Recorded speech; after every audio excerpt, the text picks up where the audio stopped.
Teoría de desarrollo psicosocial de Erik Erikson. Erikson trabajó sobre la teoría que había planteado Sigmund Freud de desarrollo psicosexual. Sin embargo, la perspectiva planteada por Freud era muy limitada, ya que solo hablaba de los elementos físicos y los deseos sexuales. Erikson tuvo la visión de poder ampliar mucho más este estudio y entonces incluyó, dentro de los elementos ya previstos por Freud, elementos sociales, elementos culturales, además de extender hasta la vejez todos los procesos evolutivos del desarrollo. Vamos a empezar entonces identificando elementos importantes. Primero, Erikson hablaba sobre principios epigenéticos, como todos aquellos principios propios de desarrollo que todos los seres vivos poseemos. Sin embargo, él decía que estos principios tenían una relación entre sí y que se necesitaba de la relación entre estos elementos para poder plantear una evolución dentro de los estadios o etapas de desarrollo. Empezaba explicando los procesos biológicos, siendo los procesos biológicos todos aquellos criterios o procesos de desarrollo y de crecimiento propios del sistema físico.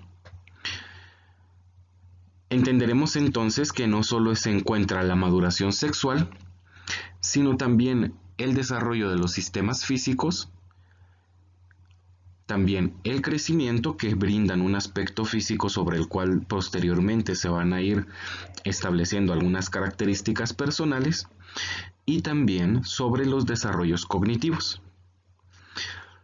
Aquí es donde ingresan entonces los procesos psíquicos, siendo los procesos psíquicos todas las interacciones emocionales y psíquicas que se tenían en cuanto a el contexto social, el medio ambiente y los procesos biológicos. Todas las interpretaciones mentales planteadas en estos tres elementos, lo social, lo ambiental y lo biológico, están procesadas, reflexionadas y también interpretadas por los procesos psíquicos. Cabe mencionar que todos los procesos psíquicos van a tener una evolución según también la maduración psíquica que tenga la persona. Como también van a existir diferentes procesos biológicos según la edad que tenga cada persona. Luego planteaba el proceso social y cultural como el aporte que planteaba o que generaba hacia la teoría de Freud. Este proceso sociocultural se refiere a cómo la persona, según la etapa de desarrollo en la que esté viviendo, va a integrarse con el grupo social y cultural al que pertenece, como a través de ritos o a través también de iniciaciones sociales, la persona va a tener una interdependencia diferente según su etapa de desarrollo. Siendo entonces, por ejemplo, los niños, más que proveer, son elementos sociales a los que debemos proteger.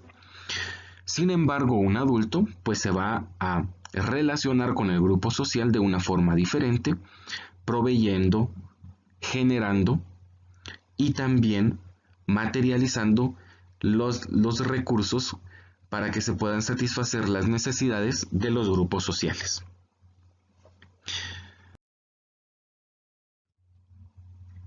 La teoría de Erikson, como les explicaba, es una interpretación sobre la teoría de desarrollo de Freud, pero mucho más amplia, porque ya observa las relaciones sociales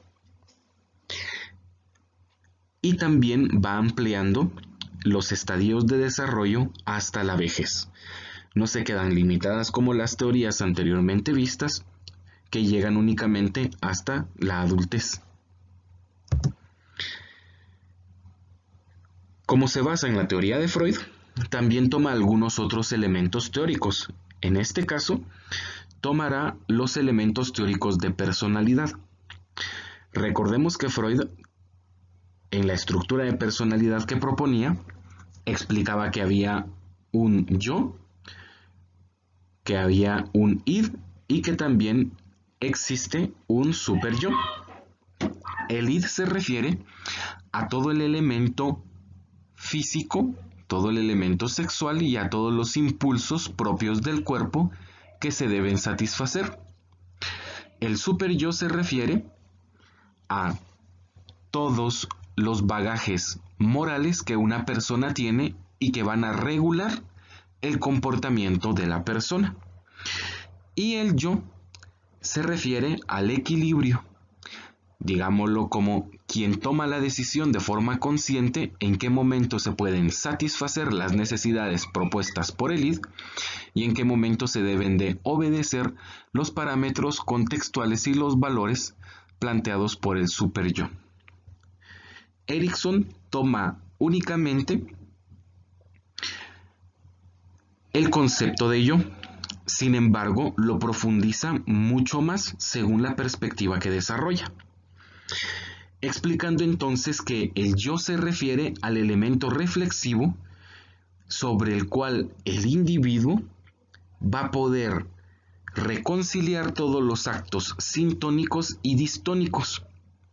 Como el yo es capaz de reflexionar y confrontar las crisis producidas por cada carga genética y también por la carga contextual, entonces el yo va a permitir que las decisiones o que la superación de los estadios se vaya inclinando según la existencia de más elementos sintónicos o más elementos distónicos.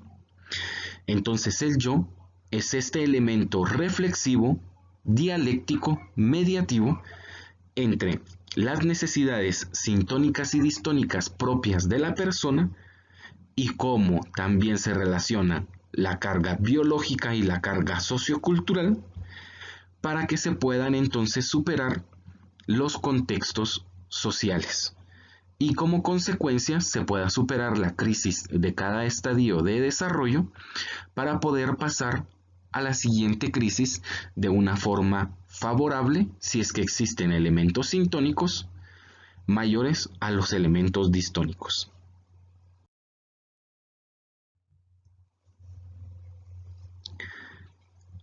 Existen algunos términos ya mencionados que se van a ampliar en este momento. Los términos importantes son crisis. Vamos a entender por crisis como el proceso de superación de cada estadio. Cada estadio va a tener su gradiente o su problema y estos estadios tienen que ir superándose a medida de que van llegando cronológicamente a los elementos o a los momentos de superación. Se entiende entonces como crisis todo el proceso de superación de un estadio, según los elementos internos. Dentro de estos elementos internos se encuentran el elemento sintónico. El elemento sintónico es todos los elementos o todo el elemento positivo propio de la persona. Según la etapa de desarrollo, la persona va a tener ciertas habilidades y estas habilidades, estos elementos positivos, van a formar todos los elementos sintónicos de la persona, todos los recursos positivos que van a ir alimentando la sintonía personal. Por el contrario, el elemento distónico se refiere a todas las dificultades o los elementos negativos propios de la persona. Tenemos que recordar que estos son bajo los tres elementos epigenéticos, el biológico, el psicológico y el social. Un elemento epigenético sintónico biológico podría ser pues un buen porte físico, alguien alto, alguien atractivo o alguien que obedezca a los cánones de belleza. Psicológico podría ser alguien que tenga una reflexión muy profunda, alguien entre comillas muy inteligente y muy aceptado, y alguien que guíe sus reflexiones hasta un elemento positivo. Y un elemento sintónico sociocultural sería el acoplarse adecuadamente a las normas sociales establecidas, siendo entonces alguien propio según los cánones sociales.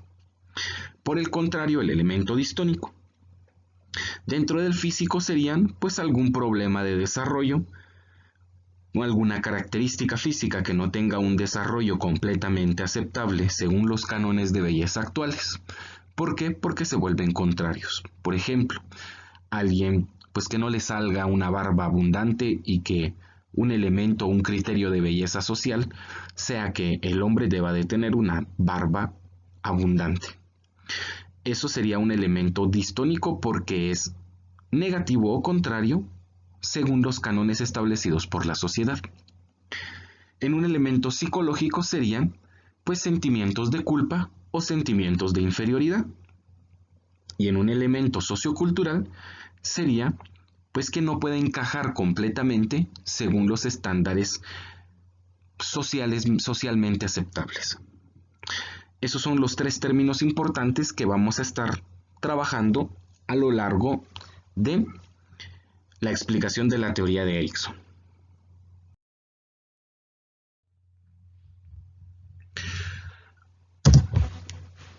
Otros elementos importantes de definir van a ser los estadios de desarrollo. Comprendemos como estadios de desarrollo como las etapas temporales y cronológicas que una persona o un individuo debe de superar según los requerimientos biológicos, psicológicos y socioculturales. Toda la discusión propuesta y la reflexión propuesta por el yo van a estar dentro de este espacio temporal y también va a hacer uso de los recursos físicos, psicológicos y socioculturales para poder generar la mediación entre los elementos sintónicos y los elementos distónicos. Luego de esta reflexión entre ambos elementos, se va a poder superar la crisis si es que existen más elementos sintónicos, o la crisis no se va a poder superar si es que existen más elementos distónicos. Entonces, también surge una crisis psicosocial dialéctica. Esta crisis psicosocial dialéctica se refiere a cómo los elementos socioculturales van a intervenir dentro del proceso dialéctico del yo, dentro de la reflexión, dentro de la conversación entre él mismo, para poder sopesar cuál sería la mejor manera o la mejor forma de integrarse al grupo social. Cuando esta crisis sociocultural se vaya superando, la persona va a poder integrarse de mejor manera al grupo cultural al que pertenece, haciendo uso de todos los elementos sintónicos propios de la etapa, ya que también el grupo social va a exigirle ciertas características, ciertos comportamientos, ciertas actitudes al individuo según la etapa de desarrollo en la que se presente. También está el elemento de interiorizar los principios de orden social. Estos son relativos a las atribuciones que debe de tener una persona según su etapa de desarrollo. Por ejemplo, un niño se espera que tenga ciertas responsabilidades de casa, responsabilidades de oficio. Y a medida de que el niño va colocando todas estas responsabilidades y se va integrando en su dialéctica social, pues va a ir acumulando elementos sintónicos referentes a su grupo social. Y esto le va a ir permitiendo también ir evolucionando etapa por etapa, estadio por estadio, según las necesidades requeridas por el grupo social. A medida de que las conductas y los comportamientos personales puedan obedecer a este elemento, entonces el individuo podrá integrarse de mejor manera al grupo social a través de interiorizar todos los principios de orden social y cultural.